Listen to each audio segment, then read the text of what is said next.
मेरे प्यारे दोस्तों नमस्कार। भोजपुरिया गुड न्यूज़ में आपका स्वागत है और आप देख रहे हैं आज का नया ताज़ा खबर ताजिया का मेला का। और लखनऊ में बहुत सुंदर से ताजिया का मेला मनाया जा रहा था, लेकिन बवाल होते होते बच गया। और ऊपर वाले का शुक्र है कि कोई बवाल नहीं हुआ।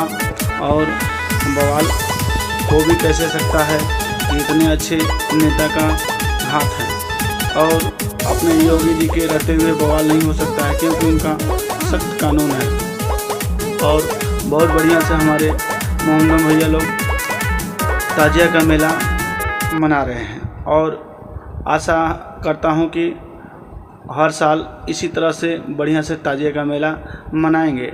और आप लोग भी हमारे चैनल को देख रहे हैं तो कृपया चैनल को सब्सक्राइब कर लें और बेल आइकन दबाना ना भूलें। भोजपुरिया गुड न्यूज़।